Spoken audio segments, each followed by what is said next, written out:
It's better at the gathering than I am. You're so timid. It's like, really? Do I have to do this? He's really. I call to order the October 2024 meeting of the Mission Fulfillment Committee of the University of Minnesota Board of Regents. And good morning, everyone.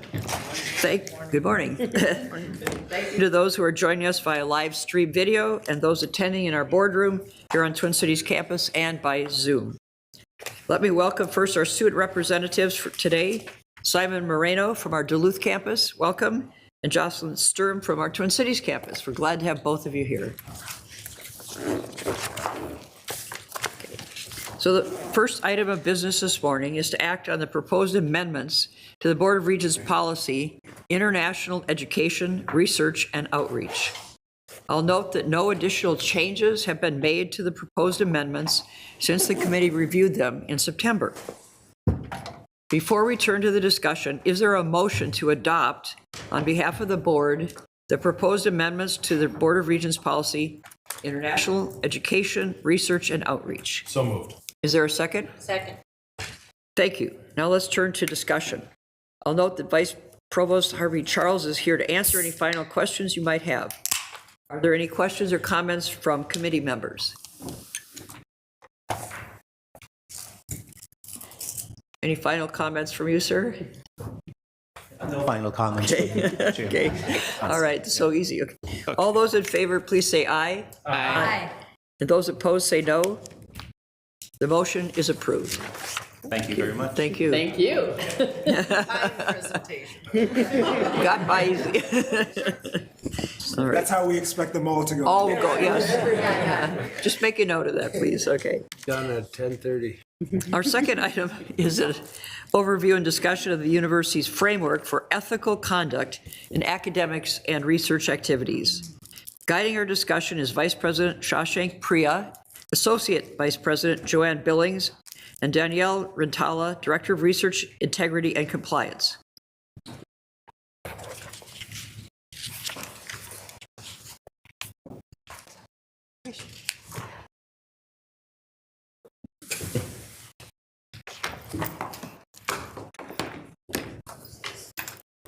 Okay, welcome to you all. And Vice President Priya, please proceed. All right. Thank you, Chair Johnson, members of the committee, and President Cunningham. Thank you very much. Actually, this is a very important topical area for us. And as you will see in this presentation as we go along, it has a huge impact on our institutional reputation and the risk it presents. It's also about the trust in the science and the institutional trust that we create in the community. So along with me is Danielle Rentala. She's Director of our Research Integrity and Compliance. Also serves as the Chief Risk Officer for my unit. And Joanne Billings, she's AVP for Research Integrity and Compliance and Deputy IO. On the next slide is our goals and why we are doing this presentation. As I pointed out, that research misconduct, it has a huge implications on people's reputation, institutional reputation, public perception, funding agency relationships, and creates a lot of legal challenges if these cases move to the investigation. We want to increase the awareness about the ethical conduct of research among our community and also in the public. Hopefully through this presentation, we'll be able to show you the programs that we have in place for educating and informing our community on performing safe and compliant research and education. We want to emphasize the use of ELSI in all the research proposals. So in National Science Foundation, when people write proposals, they have a section called Broader Impacts, which is about translating the research outcomes into the community. We are hoping that ELSI, which is ethical, legal, and societal implications of your research, also becomes a part of every research proposal so that it allows people to think in their consciousness how they are translating that activity into something trustable science that can be presented to the community. And if we are able to conduct very safe and compliant research, it decreases the probability of any mishappening on the campus, and it allows us to preserve a lot of dollars that we invest each year in pursuing many of these cases. On the next slide is a data chart that was put together by Mike Lauer at the National Institute of Health, and it just describes different types of misconduct cases that they normally see. And this is just one agency, NIH, out of many federal agencies that they see come to their attention on various types of grants. So these conducts could be research misconduct, which are sometimes plagiarism, sometimes falsification of the data, sometimes manipulation of figures, and so on, to all the way to financial misconduct, that people misrepresenting the expenditures on their grants and so on. There could be a question later on that why there's a sudden rise in 2018 and onwards. And the reason for that is the NIH almost made it mandatory for all the public institutions to report any type of misconduct cases to NIH. Even if we are doing an internal inquiry, which we didn't have to report prior to that year, we have to report that. For example, a department chair is open the inquiry against a faculty for whatever purposes, we will have to report that to the funding agency. And the next slide shows some of the things that become public. And this is how institutional reputation comes into picture, that you will have to, for example, you could be publishing a paper in Nature or Science, and you have to withdraw these publications, and these retraction notes then become a part of public information. Sometimes data that was reported could be a breakthrough science in solving some grand challenge problem, but later on when the retraction occurs, people start to misbelieve or disbelieve this type of science. They feel like scientific community is not very good use of the taxpayer dollars in performing their research. So this is what we want to avoid, and this is where our colleagues here, they spend a lot of time in developing activities around the campus, in educating folks, developing policies and regulations to treat if we do find some kind of misconduct. So with that, I'll pass it on to Danny. Good morning. Research integrity is an integral component of a successful research enterprise. RIO recognizes that importance of a culture of integrity and ethics in research at the university to support receiving funding and advancing knowledge and innovation. We also recognize that the lapses in research integrity are detrimental to the research enterprise. In our office, we are working very hard to support our vast research enterprise through outreach and educational opportunities, Research Ethics Week, advocating for resources, networking and making ourselves well known at the national level, and developing and implementing projects to advance research integrity. We also investigate research integrity issues following all federal, state, and institutional policies, procedures, and regulations. In terms of outreach and education, it is coordinated by our office, the Research Integrity and Compliance Program. It includes Research Ethics Week and the Research Ethics Day Conference, presentations to various groups such as CRAD, and coordinating the Responsible Conduct of Research Education Program. The RCR, which is Responsible Conduct of Research, core education is available to everybody at the University of Minnesota through the Collaborative Institutional Training Initiative Program, or CITI program. This can translate then to other institutions.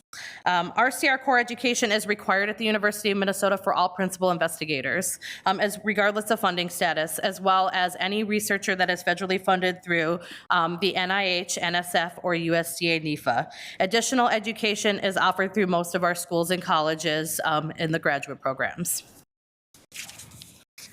Research Ethics Week is a really important week for us because it's a core component of our research integrity enterprise's opportunity to showcase. And so it's our time to reflect on research ethics and integrity, promote best development and our professional development and best practices. It features department-led presentations and trainings across the system on topics such as AI, clinical research, research misconduct, data management, and authorship. Many of these presentations are open to the public. And in the middle of that, we have Research Ethics Day, which anchors the annual week of reflection and training. Research Ethics Day is the annual webinar for researchers, staff, students, policymakers, and the public on issues in research ethics. It is supported by the Research and Integrity Compliance team, largely by Rio, though, and specifically by the Consortium on Law and Values. Susan Wolf and Francis Shen lead that. It is also co-sponsored by MCC and CTSI. There are presentations from top local, state, and national experts, and it draws about 1,000 registrants every year. And it is free and open to the public. We strive to advocate for and provide the tools and resources necessary to empower our research community to conduct ethical research and uphold high standards of integrity in research. As our program grows to meet the needs of our research enterprise, we are busy working on improving existing processes and procedures, as well as supporting various units throughout the university. This includes finding new ways to use software for detecting potential integrity issues, working on exploration of effective data management software, developing additional future workshops with our graduate school, expanding Research Ethics Week to be nationally recognized, and revising our research misconduct policies to be in alignment with the federal rule from the Office of Research Integrity. And with that, I'll turn it over to Joanne. Thank you. So the unfortunate reality is that there can be lapses in an individual's research integrity. And our team investigates these issues, which can include authorship disputes, peer review, data management practices, just for example. But research misconduct actually has a very narrow definition, as defined by the Code of Federal Regulations, which refers to falsification, fabrication, and plagiarism. We conduct reviews of these allegations of research misconduct following these policies, and we determine the credibility of these allegations through an assessment, possible inquiry, and then if there is a credible concern, it goes on to an investigation. An investigation panel is made up of faculty and researchers that help to evaluate and adjudicate these allegations. It is a collaborative effort amongst our team, and we work together to review these cases, manage data sequestration, we interview individuals and investigate, and we help support investigative panels and help with report writing. We work very closely with the Office of General Counsel from the time of the allegation review to the closure of the case. So as we discuss it, research misconduct at its core really compromises public trust in the scientific community and in research. It has impact not at the local level with our research community, but can be quite broad-reaching to the scientific community and can lead others down an incorrect scientific path if it comes from publications. At the institutional level, it also, damages our relationship with funding agencies. It could damage the university reputation and also create legal challenges. And that's why we really strive to provide these tools and resources to empower our research community to conduct ethical research and uphold these high standards. A little bit more about the investigation process. It is a confidential process. The information that we share is really limited to those that need to know. So the person that brings forward the allegations really won't have knowledge of the work that happens after the allegation is brought forward. When there is a finding, the respondent, funding agencies, potentially HR, and other leadership, including deans and departments heads, and sometimes Board of Regents and the president will be informed when appropriate. Once there is a final disposition that results in disciplinary action, the underlying reasons for imposing sanctions and the associated data are no longer considered private and can be disclosed. There can be possible disciplinary action for cases of misconduct, and this is the investigation panel can recommend these actions. The actions can include, are then brought to Dr. Priya, and then he's presented and can make this decision after he's presented with the report for review. These actions can include reprimand, which is either oral or written, and or suspension. Another action may be restrictions, either standalone or in combination with a reprimand. And this can be things such as special monitoring of future work, removal from a project, and or a probationary status. A recommendation to demote a faculty member may also occur either in salary or in rank. And ultimately, there can be a recommendation to terminate employment. Right. So I want to conclude by some positive messages, because this may be very sad to listen to this.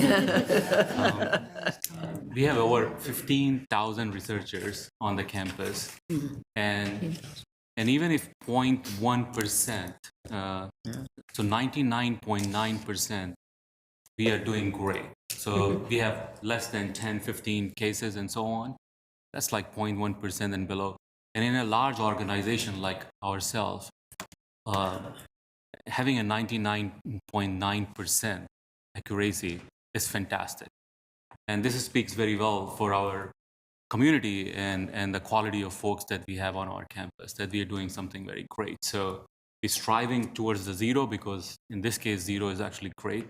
But we know that achieving this number is already a very fantastic task for our team and the work that they do here. And one of the things we're trying to do now is integrate a lot of new AI and other softwares that are becoming available, because very simple things like plagiarism, which most of the time occurs because people just miss to cite something because they took a figure or some paragraph from some paper and inserted it in a document, and now they're in rush to submit this proposal by 5 p.m. deadline, and just forgot to insert this reference in the last minute. But there's no excuse. Once you have submitted the proposal, it becomes a legal document, and you can backtrack it. So the software will be able to hopefully correct all these mistakes for them. Okay. Same thing with figure manipulation. There are a lot of very good AI tools which can actually check before you submit the paper to the journal if the figure was manipulated. And normally these papers have like 20 co-authors, especially in the medicine and other places. So it's hard for the other 19 to know if somebody did something. Everybody trusts each other, and they continue to work on that figure without checking it.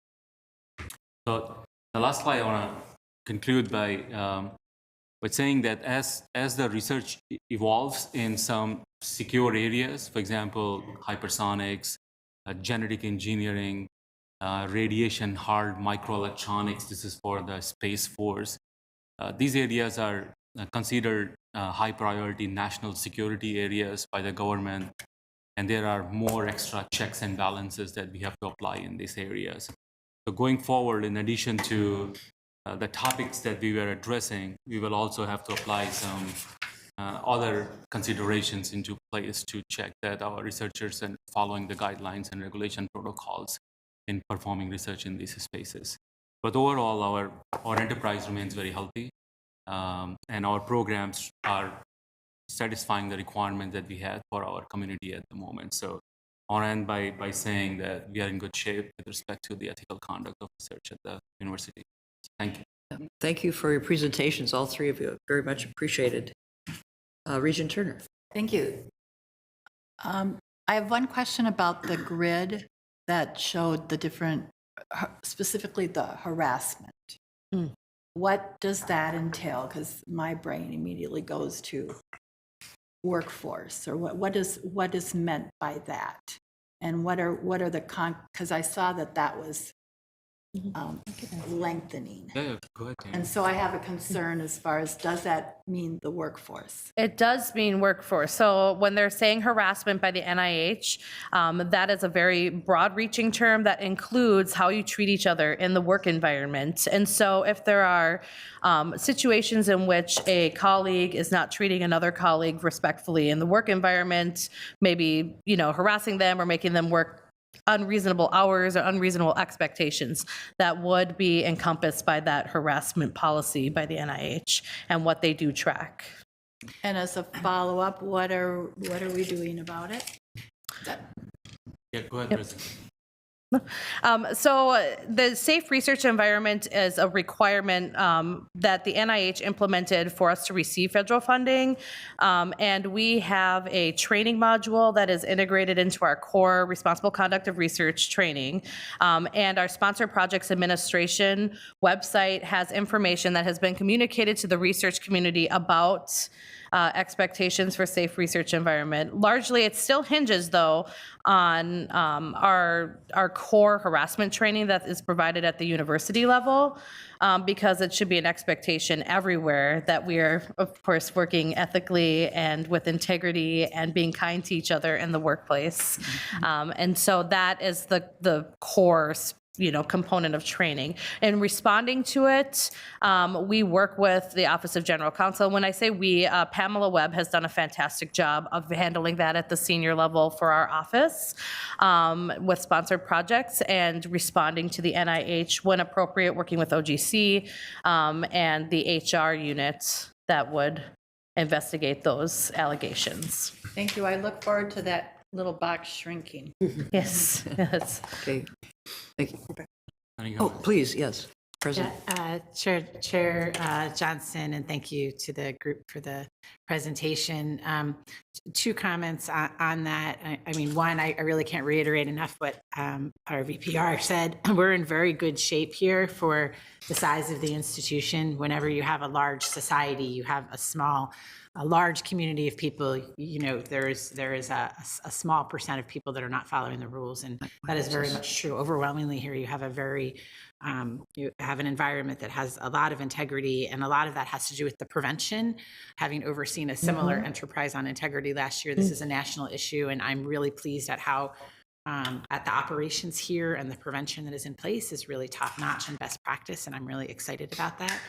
I think to your question, Regent Turner, what changed there, and I want to be clear, the Office of Research is not responsible for fixing harassment in the labs. That falls into HR and general counsel and deans and academics. What changed in the Office of Research in the past year or two is the NIH decided 2 years ago that they would not only be interested in they're giving federal funds for labs and for faculty to do research, and so they decided at that point that they want to know any issues of harassment that are happening in the climate that they're funding. That was new, because before that was generally seen to be within the schools and the colleges and within HR. And so now, whenever there have been those processes going on here and everywhere else around the country on how we manage workplace climate and those things in the past, those would not have intersected with this office and would have not gone to the NIH. But now the NIH wants to know about them and wants to know what work is being done to fix the climate when they hear about something happening. And that bar that you see there certainly is not the University of Minnesota. That is the national bar of everybody. Yes, in the it's whole that's all national. No, very clear. It has to be very clear about that. That is not our workplace. That is the country's workplace, as viewed by the NIH, which requires people to track that. So, okay. And I will say, as a follow-up to that, of the thousands of researchers we have at the university, we have about 5 of reporting and that doesn't mean it even goes to anything. So we're not even a blip on the radar in terms of the actual chart that's there, because we do a really good job here, I think, of upholding high expectations for our research community. Well, I can sleep tonight. okay. Regent Wheeler.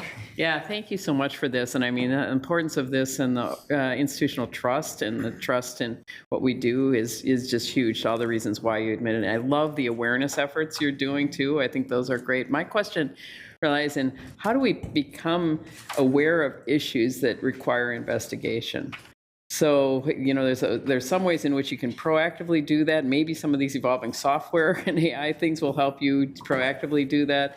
And then there's some ways in which it just relies on individuals reporting and calling out issues. So I'm just wondering how these issues get raised and if there any disincentive to raise them.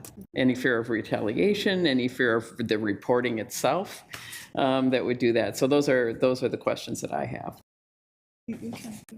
Let me point out 2 things. So in last 3 years, we call it NIH Climate Survey. We actually send this survey to all the researchers funded on an NIH program, including students, postdoc, and everybody, to tell us how they're feeling at the University of Minnesota, how they're feeling in the lab, and if there is any issue that they're facing. So this climate survey has been very effective in gathering inputs from the community that we can address. And then we have a U report system, which you know about. So anybody can file anytime, any type of complaint that they feel like is reportable complaint. And then the U report, depending upon the nature of that complaint, sometimes comes to our office if it's related to research misconduct type of thing. Otherwise, other offices on the campus, like if it's HR issue, the HR will handle it. If it's other things, then they will handle it. So U report is one of the medium, but sometimes people will directly email Joanne as a deputy IAO and expressing their complaint, and that becomes an official process. Then she will, it doesn't matter what the email is, she will make it an official complaint, and then it'll start the investigation on the process. Maybe a follow-up comment. We in healthcare, obviously patient safety is at our cornerstone for what we do. So we started to believe that actually increased reporting made us more reliable as long as the safety events were the actual safety events were reducing. So it's not a bad thing to have reporting because of the awareness, and sometimes it's just a simple error like you were talking about in terms of not a citation. So I also would caution us not to look as increased reporting as a bad thing. It's probably part of your awareness things. It's just the egregiousness of the actually fraudulent activity that's going down is the best measure. And again, I'll reiterate, 0.1%. I mean, of all the research you're doing, that's a pretty a program with integrity, which we really appreciate. Thank you for all your work. Thank you, Regent Johnson and Regent Wheeler. I want to add one more comment here. The filing of a U report, let's say this U report is against some faculty. It doesn't mean that faculty has done something wrong. So one of the things we would love for our community to be informed is that filing a complaint doesn't make somebody culprit of doing something. People may be angry with somebody, or people may have some personal things going on, and they just express it in the complaint. And a lot of time we find out that this was the case actually. So I just want our community to be aware of that. Don't treat somebody differently just because there was a U report filed against them. Okay. Regent Tower, Rabia. Thanks, Chair Johnson, and thank you, presenters, for the presentation. Just a quick couple questions, actually. The first one was, given kind of the kinds of research that we do here, was interesting to see that chart, and I'm curious, are there particular types of allegations that are we see more of here at the university because of the type of research that we do? I can answer that since I get to intake all of the complaints that come into the research office. So I don't think that we're any different than any large research enterprise. If you went and talked to any of the Big Ten schools, I think they would have very much a lot of the same kinds of things that they are reviewing allegations of on a regular basis. When we have a highly complex enterprise that involves, a large medical school and a $1 billion+ research enterprise, you will get just about every kind of allegation you can possibly think of. And we review them without bias and make sure that we get all sides of the story, no matter what, because we want to make sure that if there is a situation where somebody needs to be held accountable, we are making sure they're held accountable, but we also want to make sure that researchers aren't being accused of things that they didn't do, and be fair, and uphold the standards that we are being equal to everybody involved. So, but we see just about everything. And it's pretty equal. Yes, President. Chair Johnson, if I may, I think also in terms of the lot broader context and society we live in, we have seen these types of complaints be weaponized in the past year or two. And that's not to mean that some of those allegations weren't legitimate. They in some cases were. But there is an increasing use of this tool, for personal and political and all kinds of other ways. And we see that in the news. And I'm sure here and everywhere around the country saw with that a large increase in the plagiarism complaints. Also, people who have written papers or grants or things for 30 years now have availability to have software review them, where sometimes inadvertent, not citing yourself sometimes, for example, things like that are now obvious. And so one of the things that I know this team is doing and other universities have done is to try to increase software for faculty so that they can run their own stuff through, so that they can catch before it's 5 p.m. and they're tired, so that because they don't mean to often have that paragraph not cited properly. So how we can help them with preventative tools. There's some high-profile cases of that in the last years, yeah. Yeah. Oh, yes, Yeah, please follow. I had a second question, and I think President Cunningham started to go there. My curiosity was about this closing slide and trying to get a little bit of a deeper understanding of where are we really proactive, and then what are we being pushed to do more of, right? Because of, the changing environment and things like that. So if you could you dive a little bit deeper into that last slide? It sounds like it's a combination of both things. Yeah. Yeah, actually, thank you, Regent Taurabe and Chair Johnson.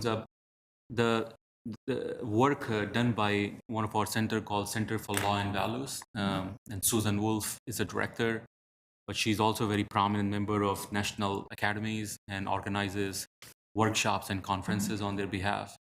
So she's pulling together all the national leadership that is involved in the LC type of research to organize focused workshops on topical areas which are related to ethical misconduct, but also regulatory and policies that needs to be developed by federal agencies in treating these different types of misconduct. So her leadership is very much appreciated, and she's very heavily involved in this Research Ethics Week on our campus. So we are working together with her to see if we can do more offerings. So that week is great, but we need to have some periodic offerings throughout the whole year so that it's on people's consciousness. So sometimes it's just misjudgment in that fraction of time you're trying to decide, is it okay or not okay? And somehow in your mind say, it's okay, let's just do it. But you can now backtrack it. You can't just say, I'm sorry. You have the whole legal process to follow at this point. So as long as it's on your consciousness that if you're not sure about something, it's better to stop and call somebody or ask somebody and get their advice before proceeding further and so on. And hopefully we can keep that exercise going.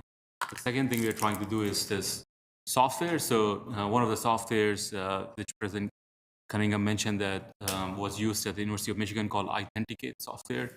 We are trying to make it an enterprise software so that we can ask our community to the whole system-wide to use this software before uploading any document, either for agency proposal submission or even publications or conference proceedings or anything else.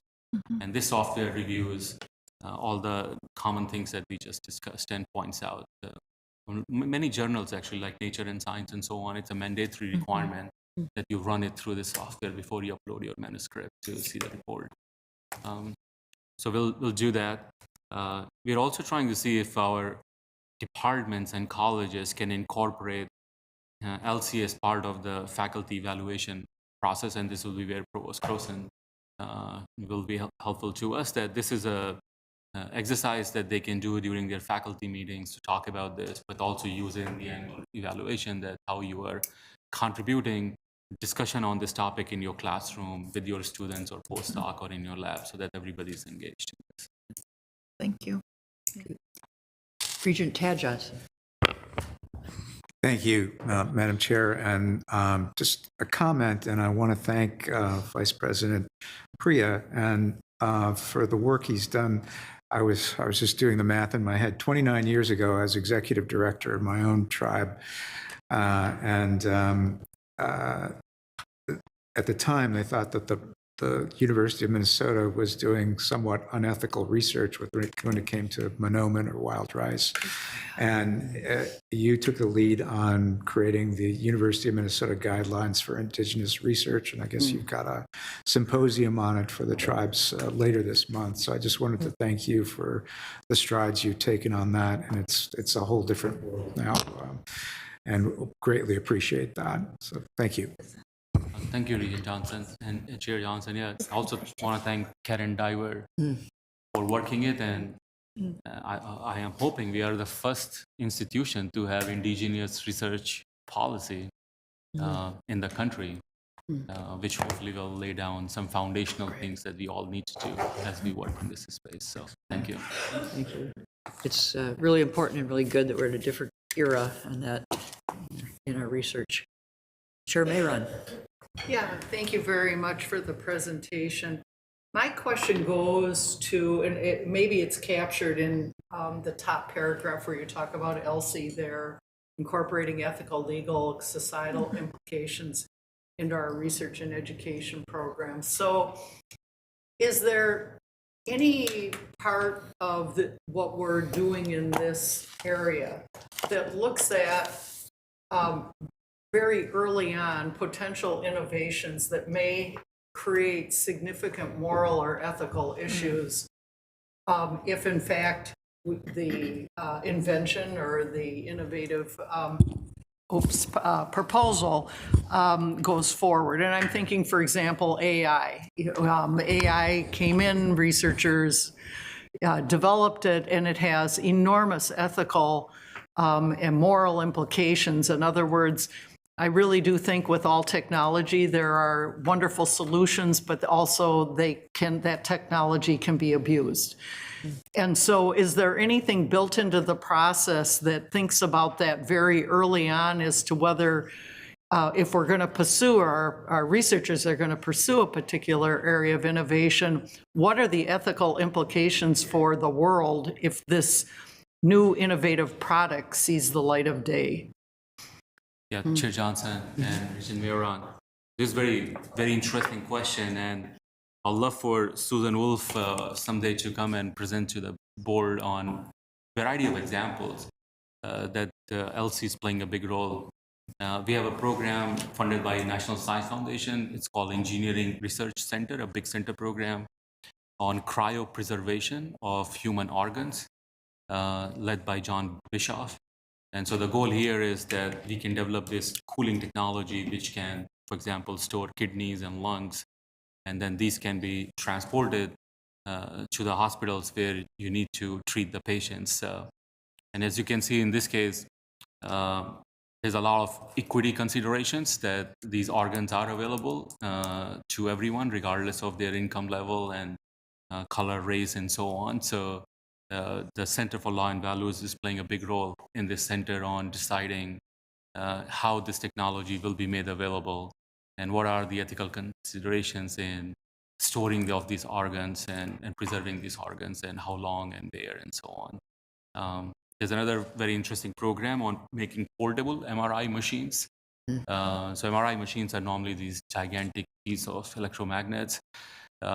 But our researchers have made some breakthrough on designing a very portable MRI machines, which opens door for taking these machines to a lot of low-income countries or third world nations where it's hard to spend money on developing the infrastructure to house MRI machine. Again, that's opening a door for a lot of LC research on the data that will be collected on these folks, how that data will be stored, and can this data will be utilized in other ways beyond that treatment of that patients and so on. So I think you're right. There are a lot of other considerations that come when a large program like this is set up in addition to LC. If I could ask a follow-up. Yeah, please. So I'm wondering, so let me play out a hypothetical. A researcher comes up with a new innovative idea that has a very positive, would presumably have a very positive impact in some arena.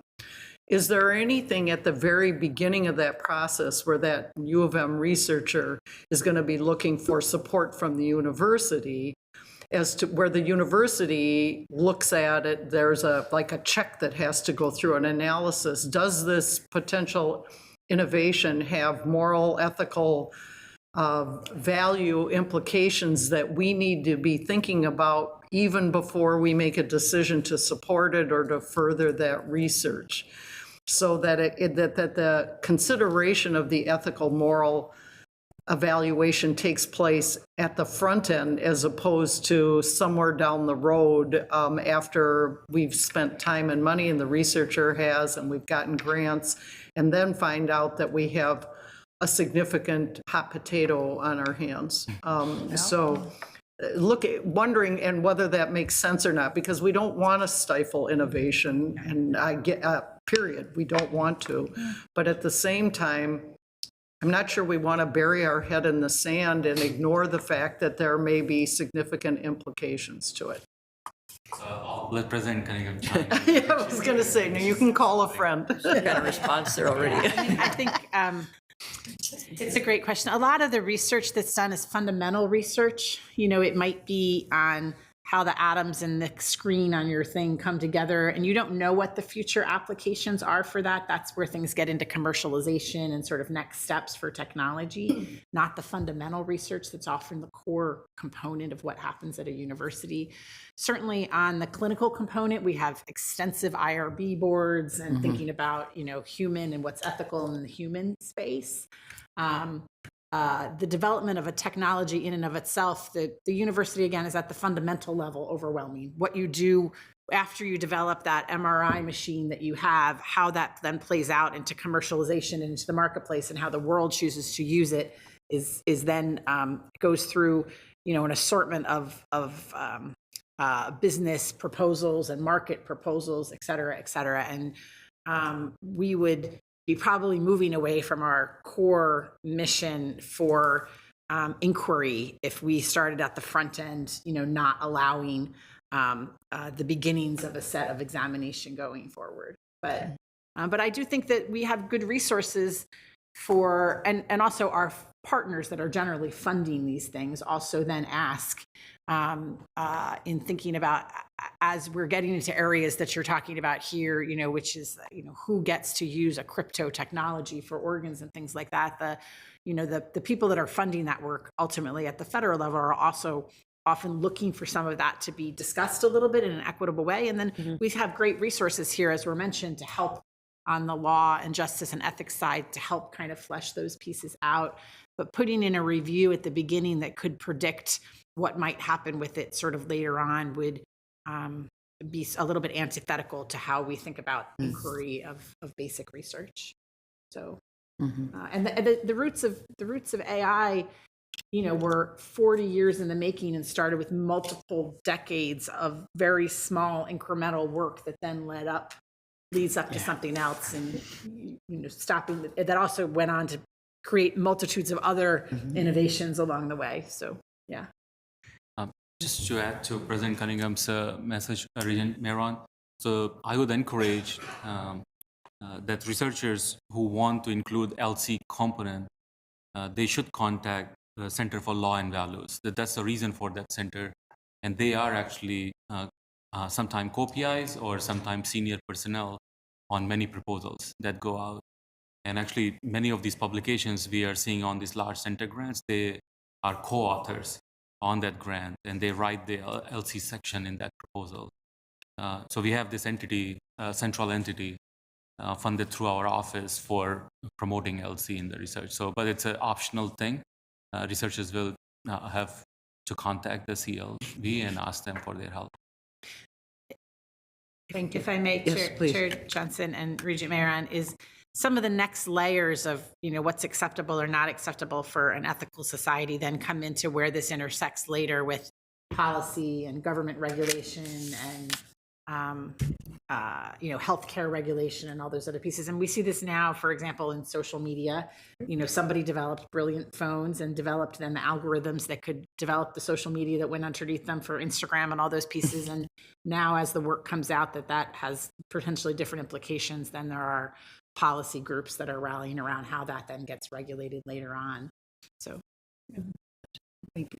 Well, I'd like to thank VP Priya, AVP Billings, and Director Rintala for a great discussion. Obviously, not much interest in this topic, but no, thank you. Thank you very much. Thank you. Thank you. Thanks so much. The next item is an update on the accreditation renewal process for the Crookston campus in advance of the 2025 review cycle. As a reminder, the committee received an overview this past February in the program, progress that the Twin Cities and Rochester campuses are making toward their accreditation renewal. So at this time, I'd like to welcome Chancellor Mary Holzklaus for Crookston and the Crookston team that's coordinating the accreditation process, Senior Vice Chancellor Rosemary Erickson Johnson and Sue Erickson, Director of Institutional Effectiveness, and the Accreditation Liaison Officer. Chancellor Holzklaus, would you like to introduce your colleagues and begin the presentation? Thank you, Chair Johnson, members of the committee, and President Cunningham. The University of Minnesota Crookston is well on its way to completing its work for the reaffirmation of accreditation with a visit by the Higher Learning Commission on Tax Day 2025. I've asked our campus leaders to present these efforts to you today. So I'd like to introduce Dr. Rosemary Johnson, Senior Vice Chancellor for Academic Affairs, who's a member of the Higher Learning Commission Peer Review Corps, and Sue Erickson, Director of Institutional Effectiveness and the Campus Accreditation Liaison Officer, or the ALO, for the HLC. They will update you on our progress and will highlight the roles and responsibilities of members of the Board of Regents in this important visit and accreditation. I'll now turn it over to Sue. Before I delve into the site visit details, I want to note that maintaining accreditation is a continuous process throughout the 10-year reaffirmation cycle. As was noted and linked in your docket, there are eligibility requirements, reporting requirements, and practices and obligations for which institutions are responsible. And as the ALO, I am charged with ensuring that changes on campus are in line with HLC standards, and that we as a campus shift our policies and practices as a Higher Learning Commission changes their standards, because that does happen. So all that being said, the 10-year reaffirmation of accreditation is a time when institutional accreditation receives the greatest attention. We at Crookston are for reaffirmation for accreditation in 2026. So that means we're in the final stages of completing our assurance filing and preparing for a site visit by a team of HLP peer reviewers this spring. The assurance filing requires us to show that we are meeting HLC's criteria for accreditation by crafting arguments and providing supporting evidence to show how we meet their criteria. Soon, we will be receiving notice from HLC on the membership of our peer reviewer team, which will consist of a team chair and 2 or 3 additional members. Larger institutions, such as the Twin Cities campus, will have a larger team of peer reviewers when they come for their site visit. Members of the site visit team have different areas of expertise in order to cover the range of criteria that are being reviewed. And we as a campus will have the opportunity to identify any potential conflicts of interest in the appointed set of reviewers and request changes as well. 6 weeks prior to the site visit, so near the beginning of March, we'll submit our final assurance filing package.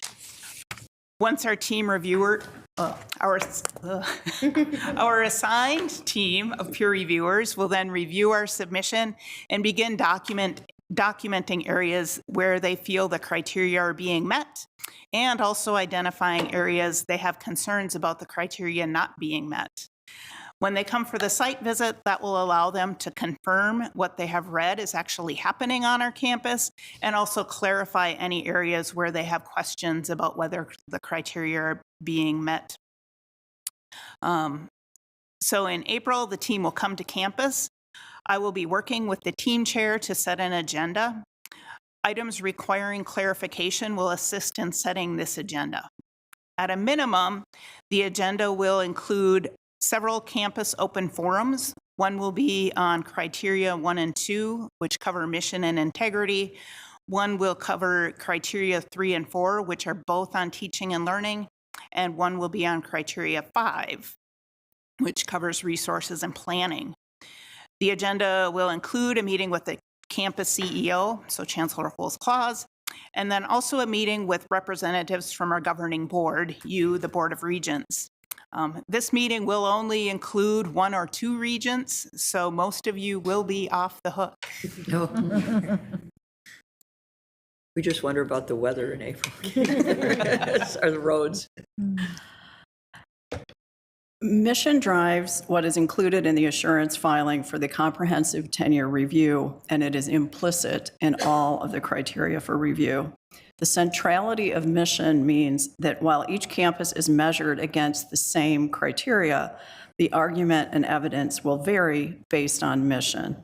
An undergraduate-only institution like Crookston, for example, would not be expected to address graduate student research needs. The centrality of mission is a good thing in this process because everything we do at the University of Minnesota Crookston is driven by our mission. Our mission, vision, and values are posted prominently all over campus, and our faculty take pride in fulfilling that mission as they perform their teaching, research, and service activities. Faculty are part of the preparations for this site visit, and they are reminded of their responsibility to be mission conscious in all aspects of their work, in their interactions with the peer reviewers, and to help students understand the importance of the accreditation review process. Although we are part of the UMN system, our campus has its own mission, vision, and value statements. Last year, the Chancellor convened a broad-based working group to review these statements. After bringing the work before the full campus assembly for review and consideration, the statements you see on the slide were approved in March of this year. Many academic programs have specialist accreditations. For example, universities in the state of Minnesota offering teacher training programs undergo a rigorous accreditation process by PELSB, the State Professional Educator Licensing and Standards Board, to ensure program graduates are ready to apply for licensure. The Higher Learning Commission accredits at the institutional level. Being accredited is a fundamental indicator that a quality education is being provided by the college or university.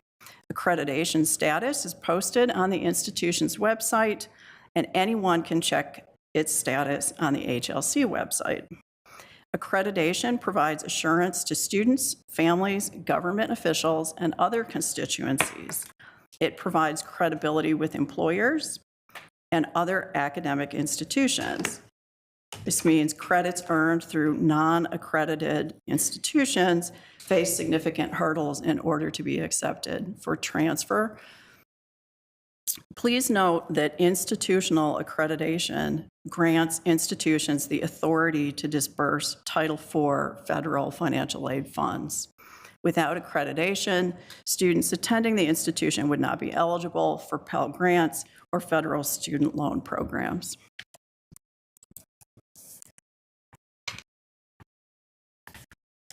These 5 criteria for accreditation are the framework for the accreditation review. The meeting docket materials included HLC's resource providing evidence for the criteria for accreditation, which shows the criteria for accreditation and the types of evidence that institutions may use to show how the criteria are being met. The list provided is not exhaustive, and not all institutions will necessarily have or use all of the evidence presented in the resource, but it does give you a flavor as to what peer reviewers consider as they look to whether an institution is meeting the criteria for accreditation. It also underscores the importance of mission for all aspects of accreditation. And to close up, governing boards are referenced in Criterion 2, integrity, ethical, and responsible conduct. Like the driver behind much of what HLC looks for, governing boards are expected to have policies governing their conduct and subsequent evidence that they are following those policies. In particular, you as a board are identified in core component 2C. HLC expects you as a board to be autonomous. They expect your decisions to be made in the best interest of the university and that those decisions align with your policies. As laid out in the docket, subcomponents of 2C further clarify board expectations. They're looking for you to be knowledgeable in academic and financial policies and that the institution meets its fiduciary responsibilities. Your deliberations should reflect priorities to preserve and enhance the university. Relevant internal and external constituencies should be considered when appropriate. You should be independent from undue influence from donors, elected officials, or other external parties. And lastly, day-to-day management of institutions should be delegated to institutional administrators, and faculty should have oversight for academic matters. Fortunately for us, your board policies and archive docket materials contain needed evidence for us to show those components are being met. And so with that update, we will stand for any questions or comments. Thank you very much for the presentation. Are there any discussion or questions? Chair Davenport. Regent Davenport. Thank Just you, being Chair respectful. Johnson. Because there aren't any questions, I just want to thank the whole community on their work on this, and as I did last month, remind ourselves, this isn't just a check the box kind of activity. This is intense. It's very self-reflective, self-analysis. It is a lot of lifting, and it's not just a one and done thing. It's annual reports, it's performance review, continuous improvement. It's a lot of work, and so thank you for all that. And really, students' Pell Grants and other funding relies on a good outcome of this, which I'm certain of next year. So thank you for your work. Regent Kenyanya. Yeah, thank you, Madam Chair. Regent Davenport talked about self-reflection and all that work that goes into it. Chancellor Holesclaw,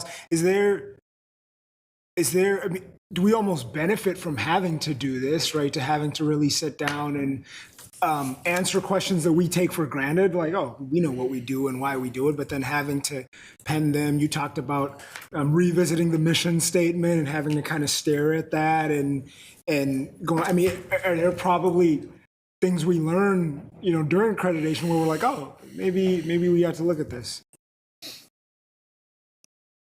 Chair Johnson, Regent Kenyanya, thank you for your comments. And as we know, self-reflection is a very important part of really becoming a very accredited learner.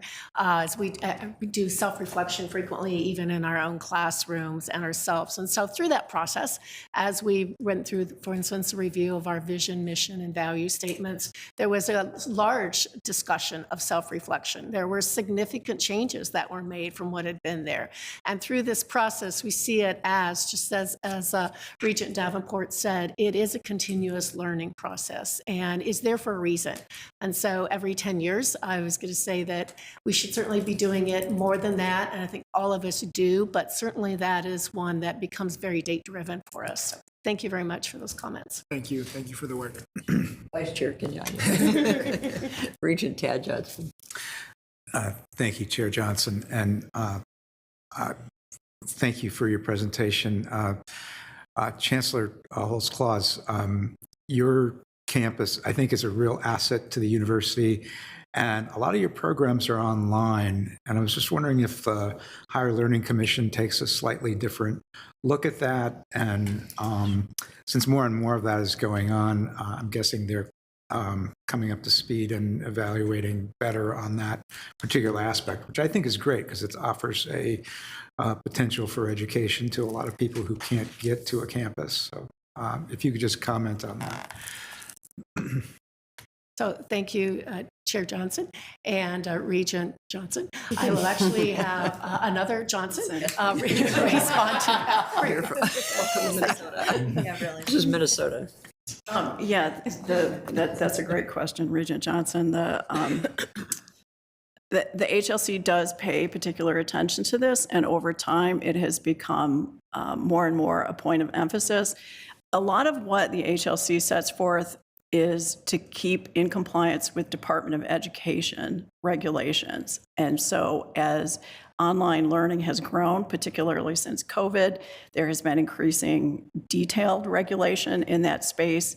So for example, we have to spend time looking at what is called regular and substantive interaction, which is considered an essential piece of online education. So there's definitions that change and standards that change, and this is really an essential component And when, so as was mentioned, I'm also an HLC peer reviewer, so that I have the training from the other side, so I know what they're looking for when they come.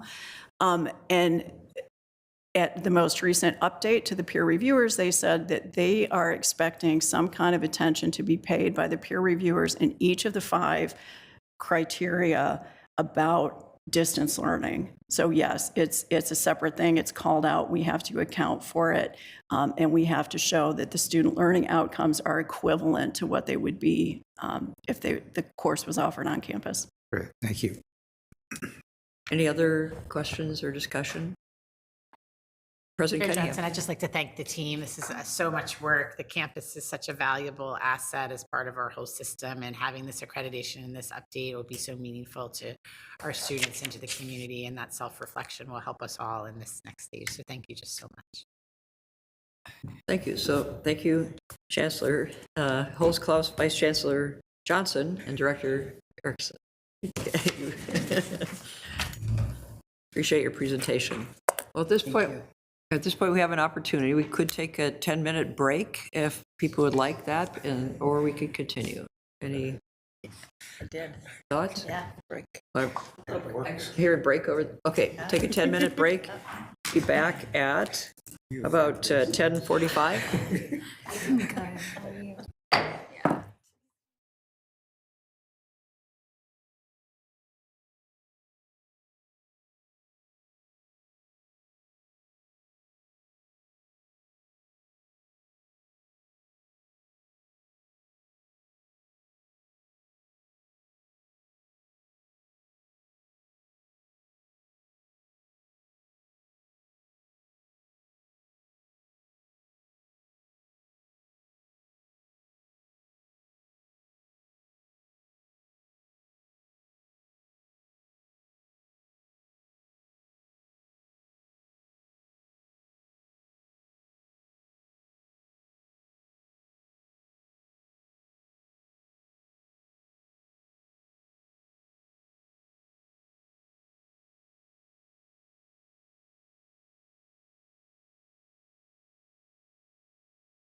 I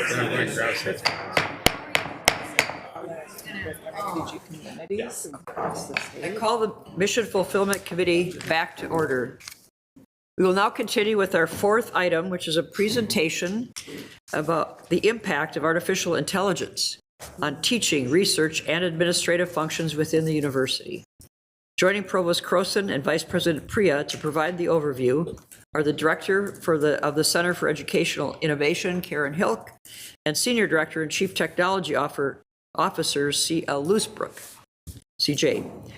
Provost Croson, please start us off. Thank you, Chair Johnson and members of the committee. So our next agenda item will focus on artificial intelligence in higher education. As we'll discuss, AI is everywhere, including on our campuses, and it's significantly changing the landscape we're all facing. So joining me today are three colleagues who will talk about the different ways that AI is playing out in their areas of expertise. Dr. Carolyn Hilk serves as the director of the Center for Educational Innovation, which supports our instructors throughout our system. She'll be talking about AI in the learning and educational space. Dr. Hilk received her PhD in educational psychology from the University of Minnesota and previously served as assistant provost at Hamline University. CJ Loosebrook serves as the Senior Director and Chief Technology Officer in the Office of Information Technology. Ms. Loosebrook has been with the U for over 30 years, starting her career at the College of Science and Engineering in the Center for Transportation Studies. She's going to discuss the use of AI in our operations. Finally, Dr. Shashank Priya needs no introduction to the committee, but he'll be discussing the use of AI in research. So if you can go to the next slide, please. We all use artificial intelligence in our lives every day.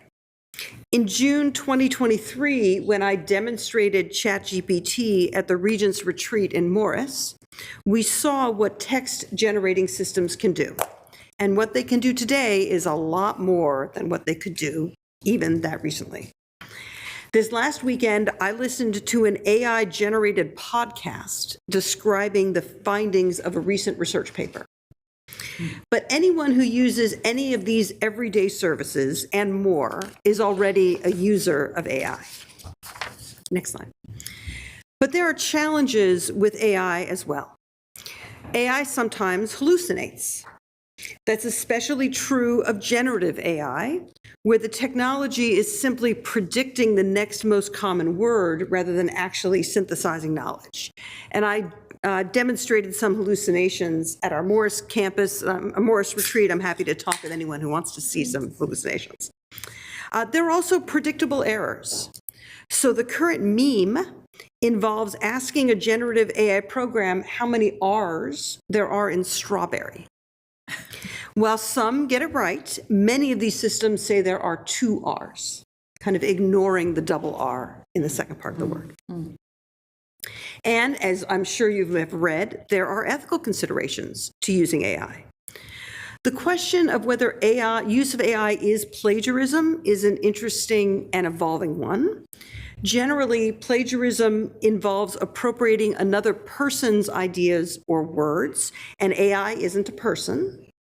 But some AIs themselves plagiarize, and so copying and pasting from those programs can lead somebody to plagiarize.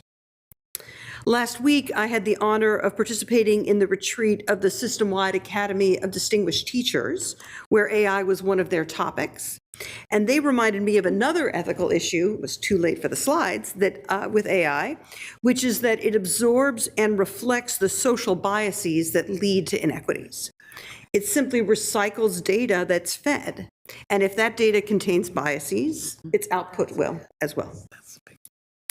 AI uses extreme processing capacity and energy with all of the expected environmental impacts. And perhaps most disturbing, most AIs have been trained on data without the permission of the data generator. This leads to the next point, that any data uploaded to a publicly available AI becomes part of its training corpus.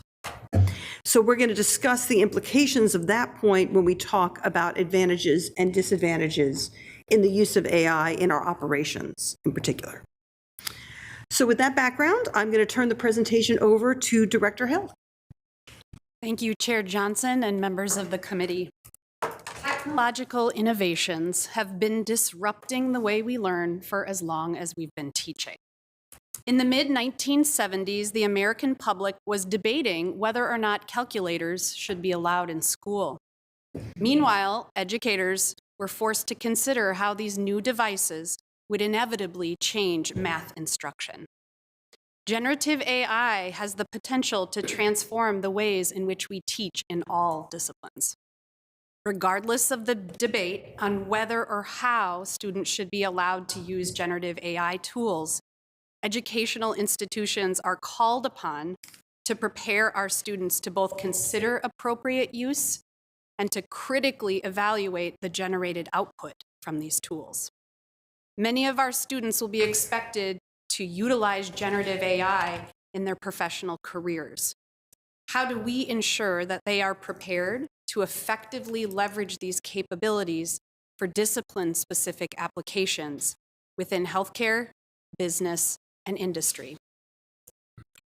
At the University of Minnesota, we recognize that instructors know best how to achieve their learning objectives for their students. This also includes which tools should be utilized in their classrooms and how. Many of us who support our faculty and educators utilize this continuum of the AI assessment scale to introduce instructional options for integrating generative AI.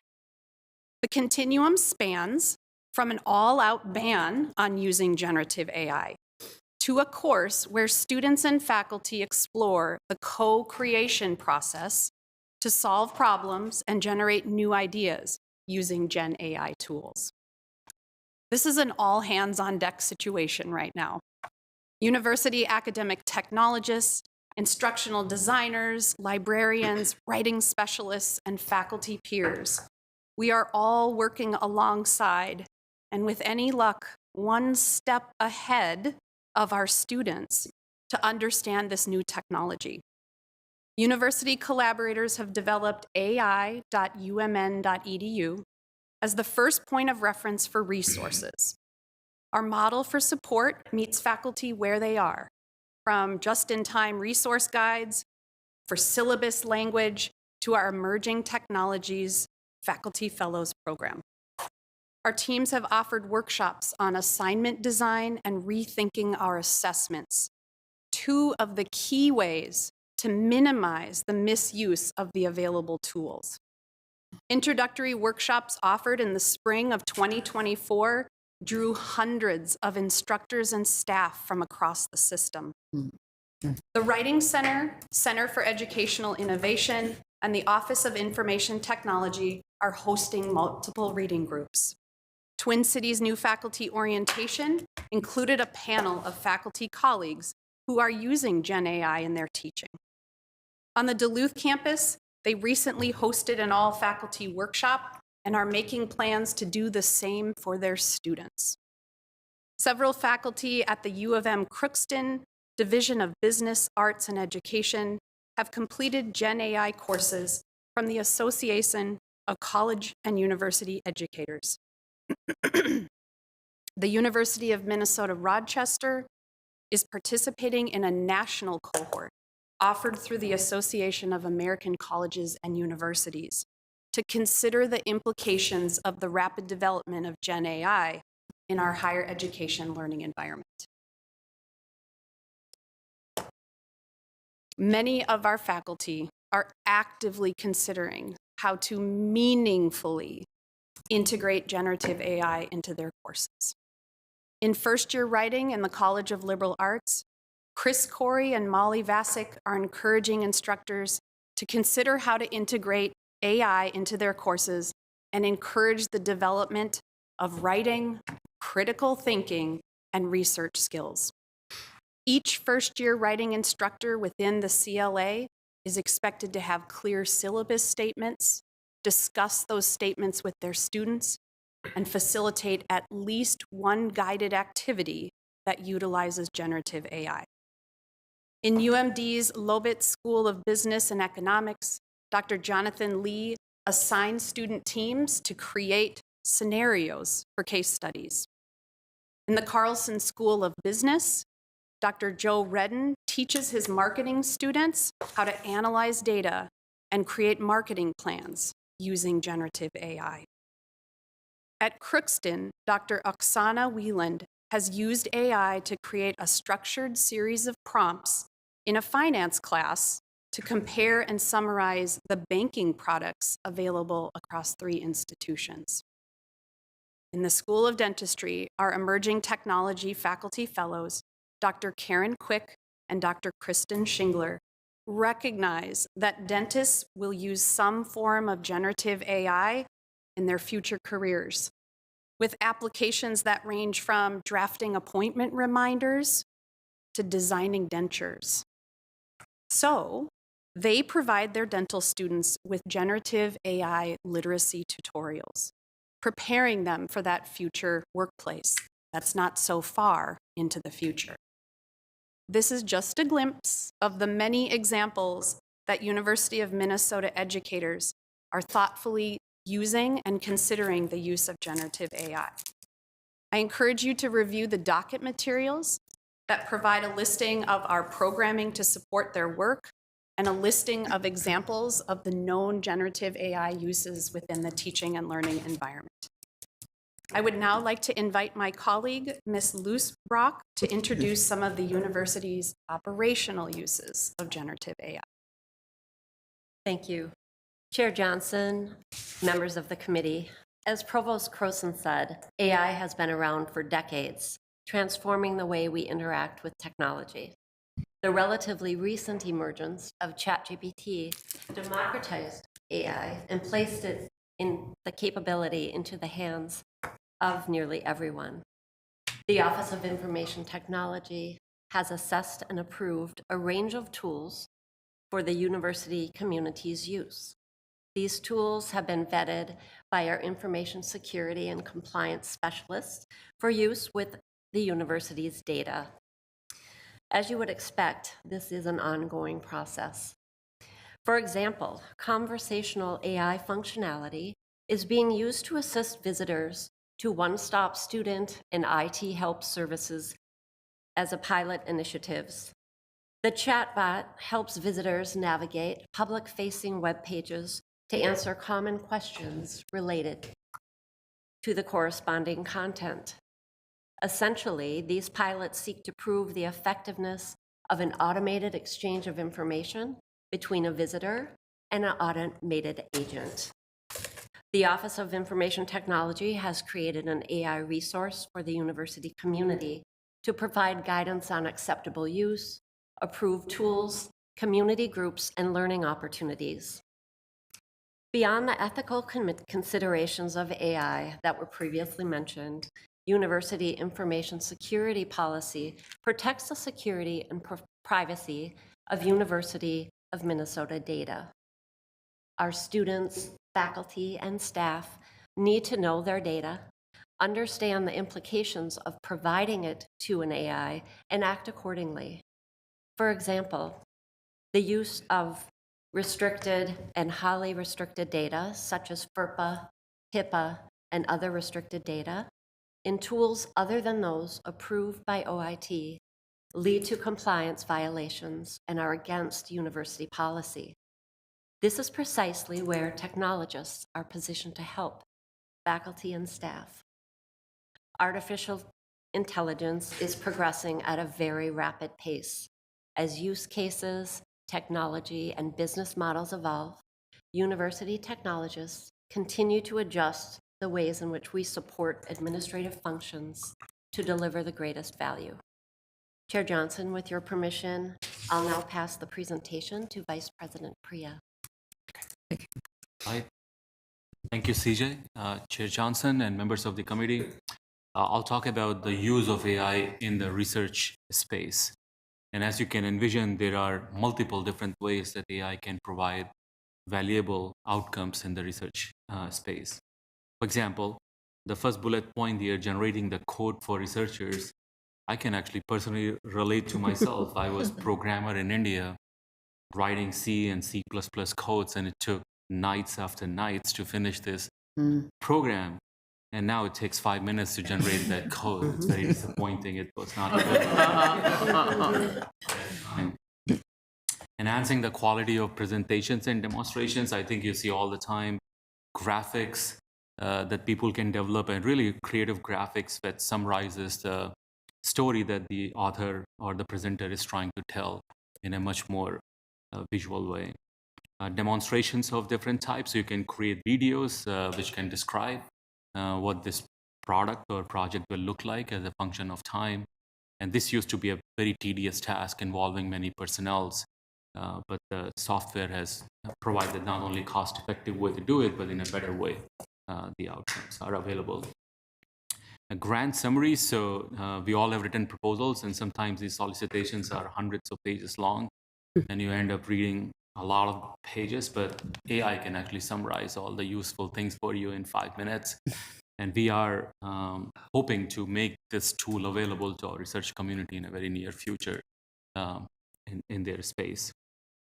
There are many other users, but along with the users are also a equally important advancement in the policies and guidance available from both federal agencies and from the institution itself.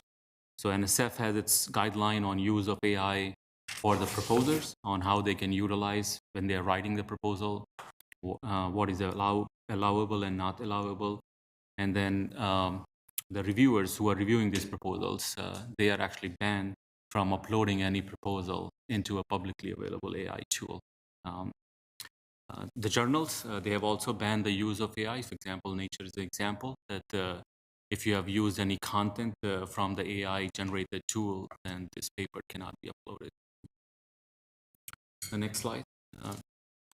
So on these slides are really some important projects that our faculty are conducting at UMN, which utilizes AI in many innovative ways. I don't have much time, so I'll just focus on one example, which is about this picture on the bottom right with the pig face. It'll be very easy actually if we can ask the pig, how are you feeling? And it can respond, but that option is not available. So the software does that for us. It tries to visually map the face of the pig in order to understand if they are under stress, if they have any welfare issues going on, or if there are any health considerations. And you can identify that through different features that our folks have focused on, for example, eyes and the movement of the skin under certain excitations. So another example on this slide is about climate change prediction. It's on the left-hand side, bottom right. I just wanted to point this out because this is one of the AI institutes funded by National Science Foundation, and we are among the group of 20 or so AI institutes around the country. So we are actually in very, very good shape with respect to our faculty positioning for success in the AI research. Next slide, please. So this is how we are further trying to promote the next level of AI in the research space. So there are a lot of things happening in the medical domain, and I think we heard about the data. So one of our projects is MedTech 3.0, where we are trying to create North Star Data Alliance, which can take data from hospitals and the research being conducted in trying to predict different types of scenarios that the patient may have, and also provide a better outcome for them, both in the therapeutic space or the implantation of devices, etc. The picture on the right shows that AI software, this is graphical visualization, can try to understand different types of signals that this traffic person is generating. And this would be very useful for autonomous vehicles as they are trying to navigate through random environment on the road, and that they can predict what the person is trying to do and take actions in response to it. There's also a lot of work going on in, as Provost Cosen pointed out, reducing the bias and embedding human values inside the AI software. So it basically more tries to replicate decision-making process as we will have, because there's a quantitative data that is guiding on something, but there are also some moral considerations that you have to take when you make the decision-making process, and I think they have made some good advancements there. One of our faculty submitted a very interesting proposal in this area in response to National Science Foundation ERC. It went all the way to the site visit, and we are hoping that the next round you'll be able to get it through. So this is another domain that we hope to plant our flag at UMN. With that, I'll pass it on to the Provost Cross. Thank you, Vice President Priya. So in summary, we believe this is an important tool for students to learn how to use responsibly. And we're providing support for instructors and seeing exciting innovations in the classroom. We're exploring and piloting operational use carefully and with an eye to data security. And then finally, researchers are using AI in their own research, getting guidance on how to use it responsibly, and innovating, doing research on AI itself to improve the technology. We've received a request from University Governance to consider a task force to further explore how we use AI here at the U. And our current thinking is to form one this fall, perhaps with these 3 subgroups, teaching and learning, operations, and research, so that we can get guidance from our faculty and staff on what they think we should and shouldn't be doing. We welcome any questions or insights you might have, but as usual, we've prepared questions that would be especially valuable for us to hear your perspective on. The first is, what do you think today's students will need to know for their future careers about this tool? Second is, how much risk should we be comfortable with in using AI for our own operations? Any decision involves some risk, and that's something I know CJ and her colleagues think about every day. And finally, the docket summarizes our many existing policies applicable to the use of AI. Do those policies adequately address this area, or do we need new guidance? With the caveat that it takes a year to write a new policy. So we need to think about the timing and the speed of evolution here as well. Chair Johnson, that concludes our presentation. Thank you. Thank you, Provost Croson, and thank you all 3 of our presenters. I think we have some questions already. Regent Verhalen. Thank you, Chair Johnson. I think it's really helpful to have this next chapter of this conversation and really appreciate the time that went into this. And it's very encouraging that students at the University of Minnesota and faculty are electing to integrate this technology into the classroom, into learning, into research, and finding ways to leverage it, because it is a really powerful tool. But to your first question, Provost Croson, what do today's students need to know in their future careers? It's really important that students not only understand how to leverage this, but how to talk with any of their employers, whether it's as an internship, whether it's as part of their career, about what is and is not allowed within the corporate structure, within the information that they're using to use to do their jobs. There are so many of these tools that are built into programs, Copilot, Zoom AI, but should not be used in certain circumstances. As an attorney-client privilege becomes an issue, even with Zoom AI, where someone, rightfully might be using it in a bunch of different circumstances to help them take notes because they're busy and are using it to help synthesize things. But then once it's in that domain, what does it become? As well as some of the tools to summarize emails. What does that do to confidential information? What do your employers or people you're working with, your team, expect you to be doing with that information? And so the sooner that piece of the conversation can start in the classroom and in these opportunities, clinics, research, the better our students will be prepared for what they may face outside of the classroom. Chair Johnson, Regent Verhalen, I think that's an excellent point. We're a little bit modeling that by having instructors talk to students about what's allowed in their class as a way to kind of say that you're going to have to learn about what's allowed in different settings. And I think Dr. Hilks point about we need to think about integrating AI in a discipline-specific way. There's not going to be a one-size-fits-all, either for a class or for your job. And helping students understand that nuance, I fully agree, is going to be pivotal for them. Okay, thank you. Representative Strum. Thank you, Chair Johnson, and thank you for your presentation. And I have a topic of discussion that I think applies to your last question. So looking at addressing everything adequately.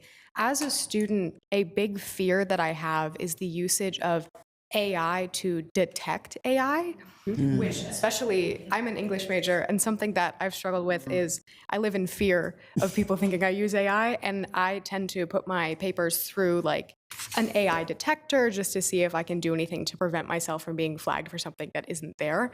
And one thing I've noticed is if you have a sentence that is pretty straightforward, it's like your subject, adjective, this, but you have an adjective in there that is over 5 letters, it pretty immediately detects it as AI just because it's most likely a more uncommonly used word. And I think when discussing the usage of AI and its dependability, and when talking to students about how it's not to be used in an academic space, using AI to detect AI also is not reliable. And I feel like that's a conversation that students and professors do need to have, because there are students who have been, caught before for using AI when it turns out in the end they did just use maybe an uncommon word or a different sentence structure that flagged that within the AI. And I know, not even just myself, but I've spoken to other students about it, again, especially within the English and liberal arts space. We live in a really large fear of that, because that AI and its lack of dependability for detection of itself could be the difference between a degree and going home. And I think that's something that a lot of students don't understand. Do all professors use AI detection? Do some? How reliably is it taken? What's its credibility to the university? And I feel like that's a conversation that even as AI has been discussed in my classes, that specific usage of it has not been brought up. Thank you. Thank you. Yeah, Chair Johnson, Representative Stump, great question. We have not approved AI detection technologies for use in the classroom. Doesn't mean that every professor won't use them, but that has not been part of our process, in part because of exactly what you raised, which is it generates a lot of false positives. Now, Vice President Priya talked about using those technologies for submissions for research, for example. And in that setting, having a false positive is maybe even a good thing, right? It encourages you to go back, to look at the question. It's not doesn't necessarily imply these kinds of serious consequences that you're talking about. But the fact that there are so many false positives in the detection technology right now is why we have not approved them for use in classes, and we're not recommending them to instructors. I don't know, Dr. Hilk, if you want to add to that. Chair Johnson, Representative Strum, this is absolutely a fear that we are hearing quite consistently from students across the university. And it's part of the reason this may feel unsatisfying as a response, but it's part of the reason why we have doubled down on our efforts to help faculty and instructors retool their assessments, have these conversations and show models that allow for the less necessity for these types of detection tools. What can we be doing to adjust our learning environment and the expectations that we have for a demonstration of learning that aren't AI compatible? And so we have focused a lot of our energy in workshops and one-on-one consultations with faculty who want to take that proactive step rather than relying on the reactive, using detection tools or cross-referencing examples that might exist or be generated by the tools. So it may feel unsatisfying, but this is a really big step for us as we consider how we all need to adjust the ways in which we teach, the ways in which we assess a learner's ability to demonstrate the outcomes that we expect. Just as a follow-up in that there's no policy required, there's no faculty say you have to communicate to your students if you're using this or not. Chair Johnson, so we have developed, together with the Senate Committee on Educational Policy, we have developed draft syllabus language that ranges from you may never use it to you can always use it, and various stages in between, as Dr. Hilk showed that whole spectrum. We are not at the moment requiring every faculty member to include that language in their syllabus. We are providing it. Thanks. Chair Mayor. In answer to your questions, and this is such an interesting area, and again, getting to the moral, ethical issues that this innovation has created for all of us. Glad to hear about the task force, and particularly as it addresses the kinds of issues that our representative raised, et cetera. I think that's great. The second question you had, what do today's students need to know for their future careers? It's in the last week, I read an article about how at least in the software development, if students are not trained in AI, they are not getting interviews. And so talk about impacting the labor if the whole point of what we do here is to make sure we are providing what employers need. That's a big answer. Yes, what they need to know, particularly if they're going into development related to computers and other areas. That other, how much risk should we be comfortable with? I mean, that goes to the bigger issue that we were talking about in the last presentation. And I do think our policies need to be re-examined now. Maybe they're completely adequate, but I didn't go back and click on every one of them to see, but I do think re-examining our policies in light of this development in AI is important. Whether it's too soon yet, we need to let it play out a little bit more or do an interim. I do think that that review is warranted. Thank you. Thanks. Representative Moreno. Thank you, Chair Johnson, and thank you for the presentation. Kind of on the contrary, Representative Strum, I have a lot of teachers that are like, absolutely, use it. And the fact that use it for ideas, use it for to write your paper. Obviously, don't plagiarize, don't like fully copy, but use it to generate some things that you can do to make your paper or make your work better. And so then going forward and adding more AI into classrooms, would this be something that teachers would want to individually assess when adding to their syllabus, or is this something that a system or even college-wide would want to put specific rules on? Representative Moreno, thank you for that question, and thank you for that counter perspective. This is one of the things that we are encouraging faculty who are willing to think about the ways in which students can utilize generative AI for their work and be reflective about it. What did you learn? What did it do well? How might you leverage this in other avenues of work that you might have in the future? So exercises like that, if you're seeing that reflective piece, are certainly something that we encourage moving forward. As far as course-based or system-wide, there certainly are conversations afoot about learning outcomes related to this. And oftentimes where we go is the development of critical thinking. And the university has learning outcomes around the cultivation of critical thinking skills. And what we're finding is a lot of contributors across the university are saying generative AI is about writing. Generative AI is about critical thinking. Generative AI is about analytical reasoning. And so there are lots of elements. I think we are in a moment now to talk about how much attention should this get? How do we consider it across the undergraduate experience? Is it something that's hosted in departments where they have that disciplinary lens? Or are there some elements of skills that need to be generalized beyond just what an individual instructor or a specific major might expect from their students? So it's a really excellent, timely consideration for that. Thank you. Regent Hipsch. Thank you, Chair Johnson. Great discussion. I have two questions and they're kind of unrelated, but the first question is, right now we're utilizing other people's artificial intelligence, Google, whatever. At what point and so companies and they're generating, I mean, a lot of companies are generating their own AI computers and everything else. At what point do universities start becoming on the leading edge of building the supercomputers and owning that and creating that research? And I know it's going to be really expensive. I mean, when they're delivering the little chips in Brinks trucks, you know, but do you see that coming? Yeah, Chair Johnson and Regent Hipsch, thanks for that question.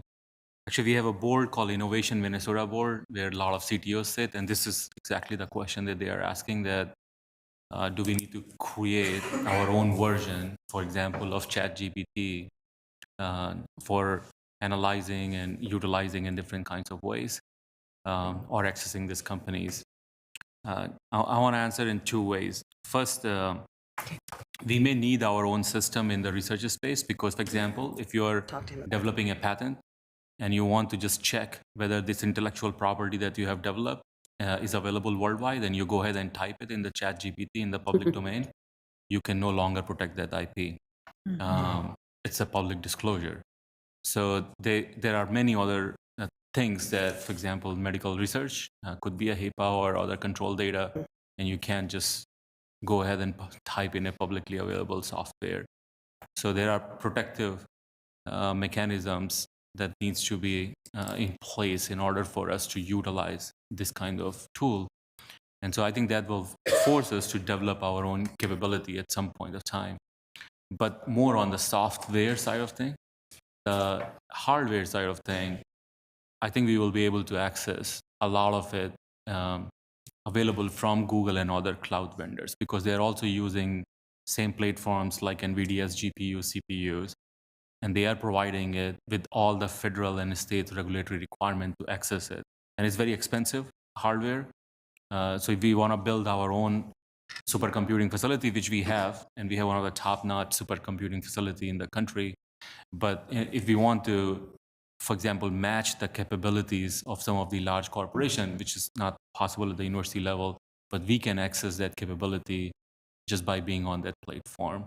But on the software side, definitely we need our own tools that needs to be developed. President Cunningham. Did you follow? If you have follow-up, yeah. Second question too. Go ahead. No. Why don't you, if you have a response to this? Okay. Go ahead. Well, it segues into my second question, which is cost. Okay, so I mean, eventually these companies are going to start charging for this, and it's going to be a big cost. And we have to decide, okay, are we going to give this to our students and our faculty, or are we going to charge for it? And part of the cost is going to be electricity, which goes into the face of climate change. But when they talk about 40% more increased power due to AI, so just so here's some comments on that too. So yeah, that's right. Maybe I can add a few things, and I'll pass it on to President Cunningham, to Chair Johnson, Regent Hibbs. I mean, you're right. It's a power-hungry system, needs a lot of electrical utilities. And we are seeing this because we have big data farms which are being developed in Minneapolis area, as you know about. And so we have been in conversation with Xcel Energy and so on the amount of electricity that they will have to provide in order to power this up. But in addition to that part, the cost is enormous at this point of time. Even the existing tools available from Microsoft Copilot, which my colleagues pointed out, or Google's Gemini, the access to this for the whole institution will be very cost burdensome thing. So you'll have to carefully decide on which of these tools we select to make it available, and to whom we make it available, because this will be a budget decision. Yeah, I'll pass it on to President. Just one quick follow-up, and then if we don't provide it, it becomes an equity thing where people that have money can buy it on their own and use it, and people who don't won't. And so we have to really be careful there too. That's just it's true. President Cunningham too. Yeah, Chair Johnson, and thank you so much for that great presentation. I think, I am an optimist generally. I really, this is an amazing opportunity. It's an amazing time. It's not a matter of if we engage in this, that ship sailed. It's like asking if we should engage with the iPhone. Make you all hold them up, right? So we're going to engage in this. We're going to engage in it as society. The future employers are going to engage in it. Schools everywhere will engage in this. Research will engage. It's a matter of how, and how we need to alter our current worlds to adapt to that. So I think there's a great start here in that. I am excited, and we'll work with Provost Croson on sort of how we build out whatever this task force is, or augments to that, and perhaps that includes a policy review and other components. And we can certainly think about what that breadth is. A couple other sort of just high level thoughts are, I know there's fear of how it's being used and how students are being examined with it. And we talked about it in the last presentation as well a little bit. It's also an amazing opportunity for many students. So I had, when I was mentoring young junior faculty researchers 2 years ago, I had somebody come up to me and say, this has been the best thing ever for me to be able to begin to write my grants. I was terrified of the blank page. There's some boilerplate language on this procedure. These are things that are getting me started, that are helping me advance in a way that was slowing me down before, from folks that have come in with a disparate background in comfort in writing and things. It's giving people a way to not be at the blank page at a lot of different steps, and I think that's really exciting. It has to be monitored. People have to know how to look at it critically. They have to turn it into their own work, all of those things that you'll just be teaching them how to do. But I think there's a great opportunity.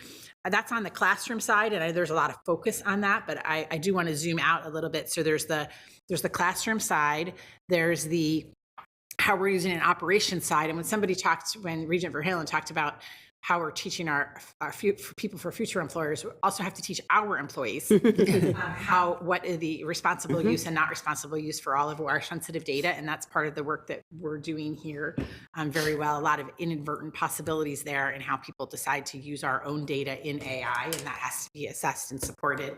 And then on the research side, I sort of divide the research side of AI into two pieces. One is sort of as the tool that everyone just talked about, is the tool for somebody to not start on a blank page, the tool for somebody to help write some code so poor VPR doesn't have to stay up all night anymore doing that. But then there's what we're doing to advance the world in AI. And so it came through, but I would like to say it more loudly in a less humble way. You have a tremendous strength here in AI. The center that VP Priya spoke about here on AI is one that we tried very hard to get at perhaps other institutions that I may have represented in the past, and it came here. It's amazing. You have strength here in AI research, and so I'm not sure that's as well broadly understood, but it's very strong, and that gives us an opportunity to lead in the AI research, which will then drive the world in a lot of different ways going forward on all these applications, from the cute pig to the climate to the other pieces. The other thing on the data center component, again, this puts us in a very good position. In many ways, they are data hungry. And where they're looking to put major data centers are places that are cold, that have a lot of water. Right? And because of that, those places across the world are becoming the centers for where the computing power, you need to have the computing power to do this, will be. And we have very sustainable energy here in Minnesota also, and at the campus, that also is a strength. But where those power and data centers will also be where the research can conglomerate and can continue to grow. So we're very well positioned to be able to be on the cutting edge of AI for quite some time on the research side. So I just want people to be as excited about that as I am, because when I came in and saw all the great work here on AI, we have to be part of this, and we're really well positioned. So with much thanks to all the work that was done in the past years to have us there, and then in the thinking for how we move ahead. Oh, thank you. Yes. Regent, thanks, President Cunningham, for that. I wanted to add one more comment on your equity part. There used to be a language called Linux, which probably some of you may know. So, and it's used in a lot of computers. So it was available freely as open access, and people can download and then customize it for their own use. We are hoping that as a function of time, a lot of things will be open access in the AI-based tool too. Even our own research that we are doing, many of these softwares will be made available as open access. And people can download it freely and use it. But if you want to do more advanced things, then you will customize it. And companies like Red Hat and others were born just to do that customization. Yeah. Thank you for that. I just had a quick question too, and following up on one of your earlier comments. We have a son-in-law who's an engineer at Xcel Energy, and he was talking to us a little bit about the energy that would be required to do this, and maybe environmental impact. Could you just state something about that? Yeah, that's a very, very good question. I mean, ideally, as President Cunningham pointed out, that it'll be great if everything can be powered by sustainable energy as a function of time. But these energies are in tens of megawatts at this point of time. So in near future, I think it has to be a hybrid solution. And as a function of time, hopefully non-fossil fuel-based energy sources become more dominant as compared to fossil-based sources. But yeah, in near term, I think we'll have to have a hybrid solution. Thank you. We still have several other questions here. Okay, Regent Gully. Thank you, Chair. Your turn. Thank you, all of you. Really appreciate the great presentation and answers to the questions. And the things I wanted to bring up, I think, have been fairly well covered, but I just wanted to extend that I've been thinking a lot about, you know, I think someone had mentioned the fact that these days, like, you can have like a chat bot that sort of like signs on to Zoom calls with you. But I think helping our students to navigate that sort of tricky terrain around the fact that, like, once that exists out in the world, they don't own it anymore. And those meetings may, you know, be out there. Like, we're looking at what's happening to 23andMe right now, right? And all thinking, oh my gosh, like, once these things aren't like grounded in an organization that's said that they're going to protect your privacy anymore, what happens to them? And so helping our students to navigate, how do you do this safely and carefully, and how do you just like literally how do you use the tools in a way that it's not going to get you in trouble 15 years down the road? And then yes, I love hearing about the work to, like, us being at the forefront of helping to make this software open access so that it's available in ways that it can continue to develop in sort of the best way and in sort of democratized way. And then I just like to make sure, and this is sort of back to the first point, that my notes are a little messy, but that I think it's important for us to be helping our students to navigate. Dr. Priya, you had mentioned things like HIPAA concerns and like, but just also if they're having like governance meetings online, if they're doing like just like in what spaces they're using these tools and how they're protecting themselves and their own information. I know I just literally had an experience yesterday where I had downloaded Otter AI for something for a meeting, which is great. And then it automatically signed in to my Zoom meeting. And I was like, oh my gosh, I'm sorry, I didn't, and I don't know how to sign out of it at this point without leaving this meeting. So just helping our students to navigate that, I think, could be incredibly important for their lives. Thank you. Thank you for your Regent Turner. Thank you, Chair Johnson. The question, what do today's students need to know for their future career? So it should be no surprise to anyone that I've had many conversations already with, like Dean Delaney and actually some of your professors for teaching family meds, et cetera. AI will be a wonderful thing, you know, it will get me from spending all my time at the computer charting. It'll get our doctors away from hours and hours of, you know, coding and all that other kind of stuff so that we can get back to the patients. That's going to be a wonderful thing. My concern is, because I'm already seeing it in the hospital system, is when that our new doctors, nurses, everyone else in the healthcare doesn't start to depend on AI to the point where they give up their critical thinking skills, because we all know that there's something called downtime. When the computers go down, you need your stethoscope, your flashlight, you know what I mean? You need your eyes and ears. And so that is the one thing that I would ask, at least as far as the health sciences, always stressing the importance of your human critical thinking skills and using AI as a benefit for the mundane tasks, but don't depend on it totally to make all your decisions for you. And that is my concern when I see the new generation of nurses on the floor, et cetera. Thank you.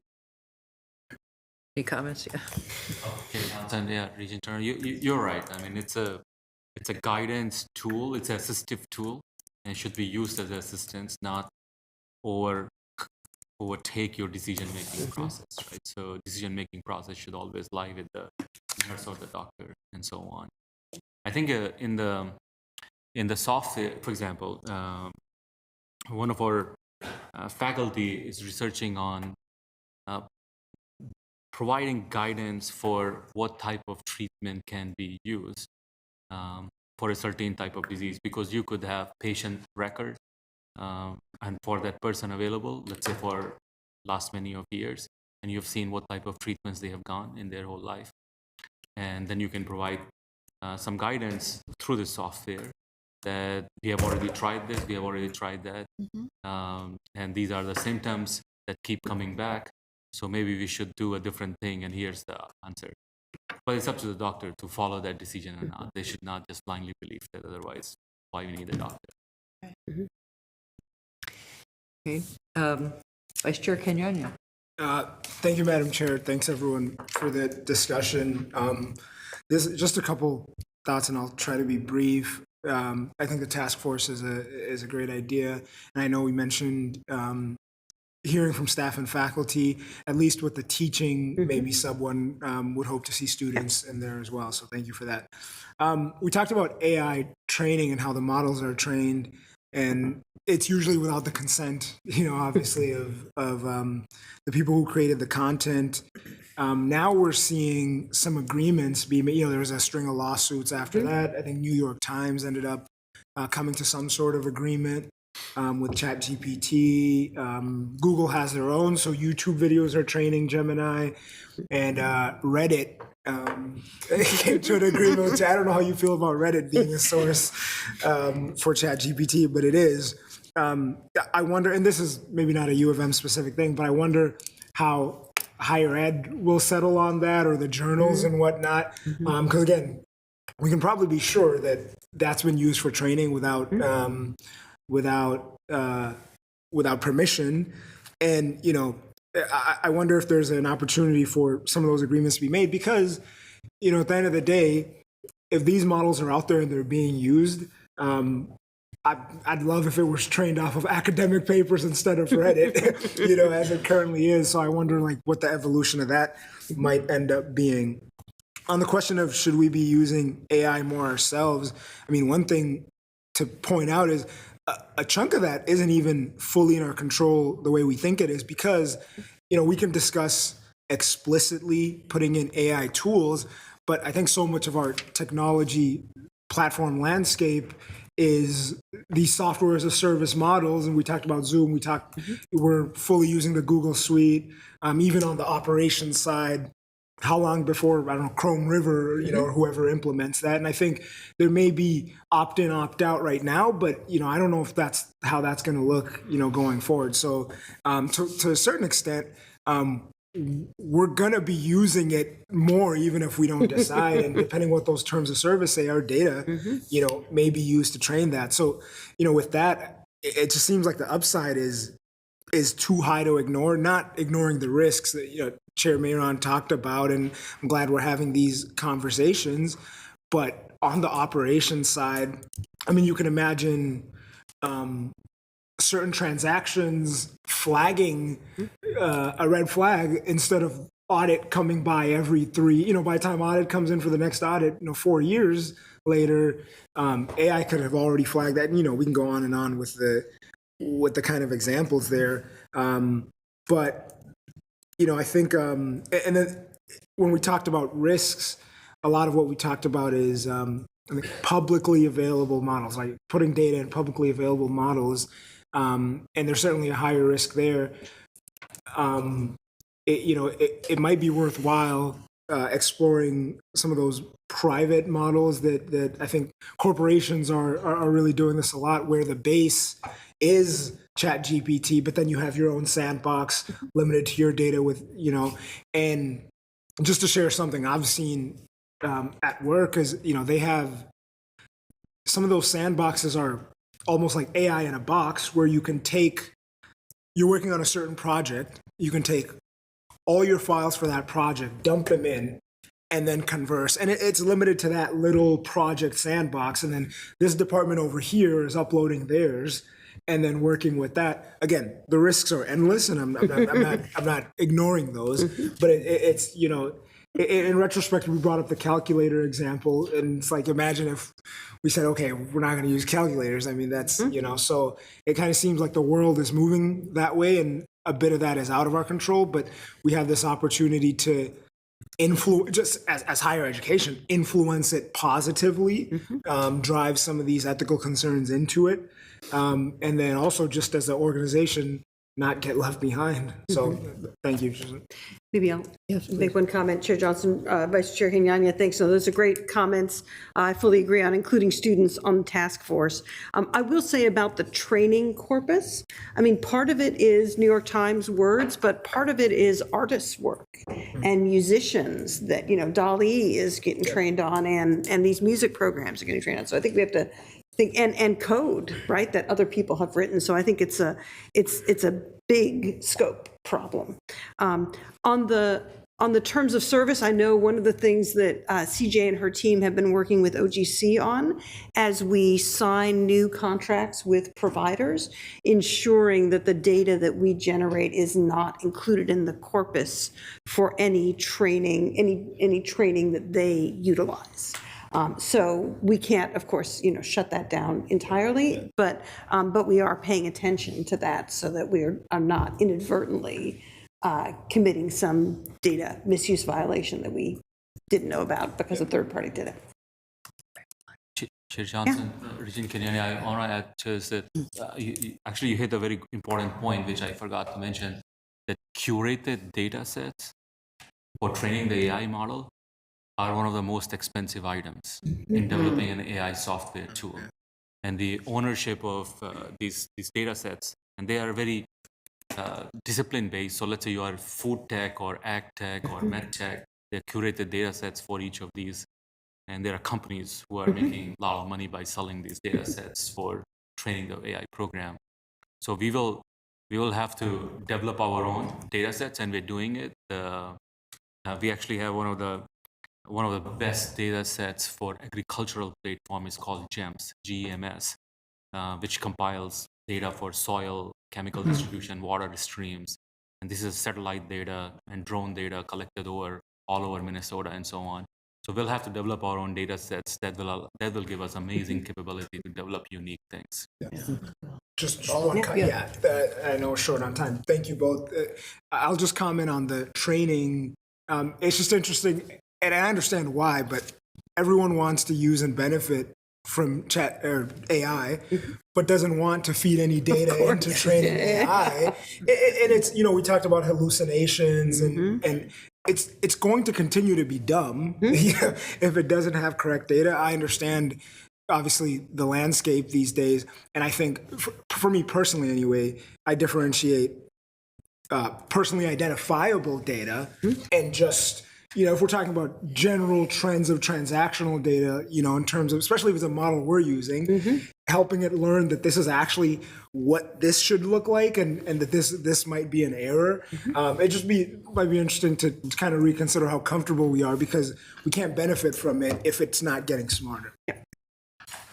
Thanks for your comments. We have three left to Regent Farnsworth here next. Thank you, Chair Johnson. I'll be brief as well. I want to thank you for this presentation. I think it's exactly the conversation we should be having.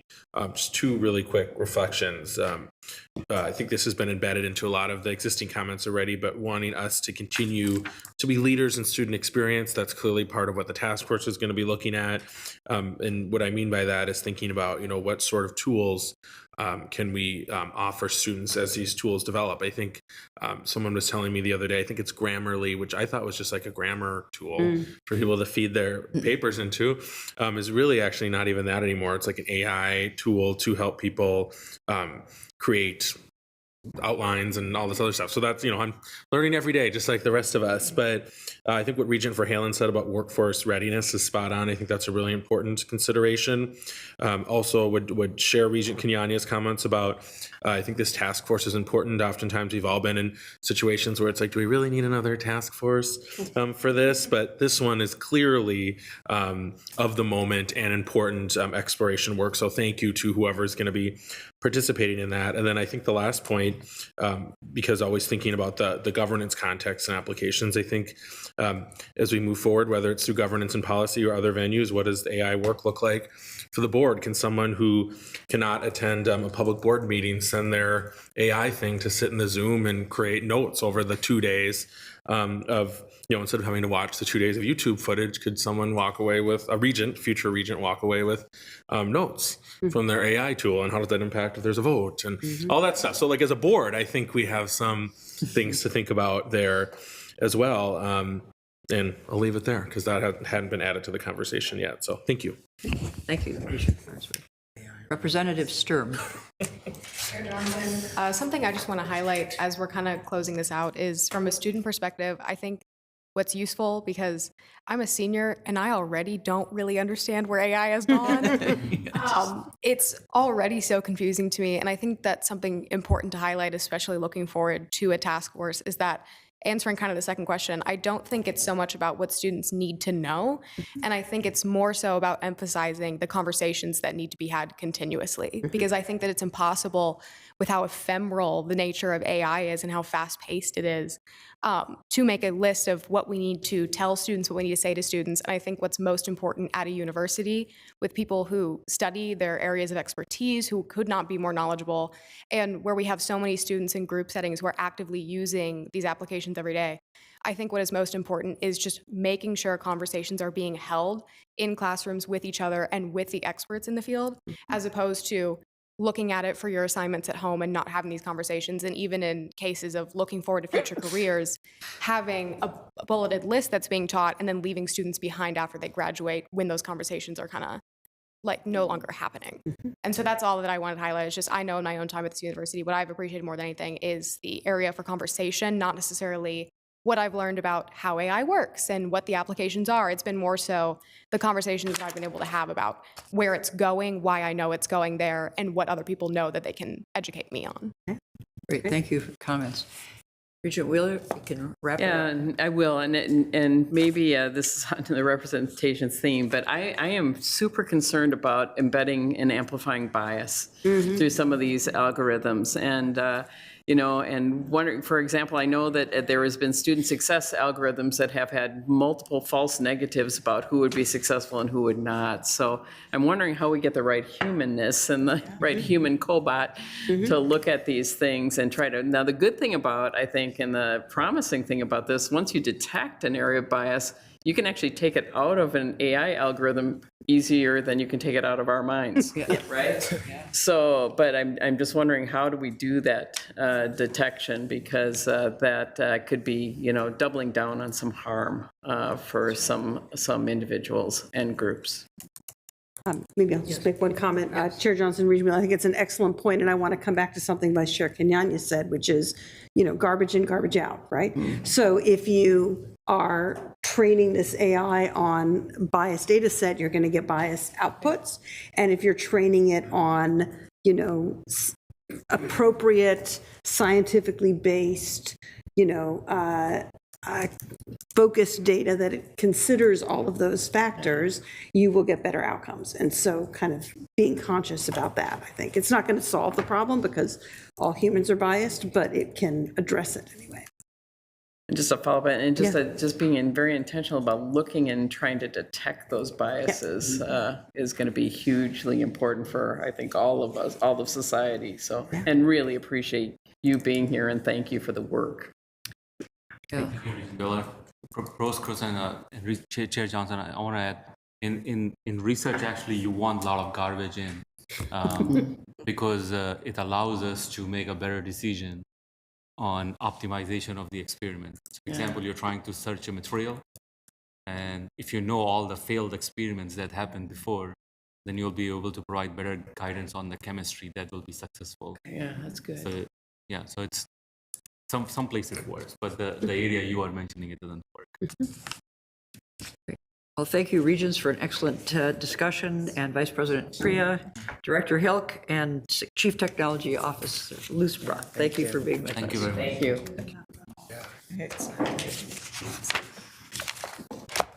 you. Time we'll now move on toward the consent report. Thank you, Chair Johnson. Members of the committee, I'm pleased to present the consent report for your consideration, which includes 2 new academic programs, conferral of tenure on 3 new faculty positions. I'm happy to answer any questions you may have. This concludes my remarks. Is there a motion to approve on behalf of the board the consent report? Move to approve. Any second? Second. Any further discussion? All those in favor, please say aye. Aye. Those opposed, say no. The motion is approved. Let's see. Okay, finally, some information items and EVP Croson. Back to you. Thank you, Chair Johnson, members of the committee. I'm pleased to remind you that our regular report of student, faculty, and staff accomplishments is included in the docket for today's meeting, along with links you can follow to get more information. But I want to highlight 3 awards today, plus one that's not in your docket. So the University of Minnesota was included on Forbes 2024 Best Employers by State list. This is the 3rd year in a row that we've made that list. Noel Noyes, an associate professor in the College of Veterinary Medicine, has received a 5-year, $3.6 million grant from the National Institute of Allergy and Infectious Diseases to develop an important new tool for combating antimicrobial resistance. And the first cohort of the University of Minnesota's BA/MD Scholars Program are becoming doctors. Launched in 2017, this provides students from underserved communities and first-generation college students a pathway to become physicians. Finally, one award that isn't included in your materials, but we were recently informed of. In November, the Association for the Study of Higher Education will be presenting its Presidential Medal to our very own Regent Tad Johnson. Oh, wow. Yes.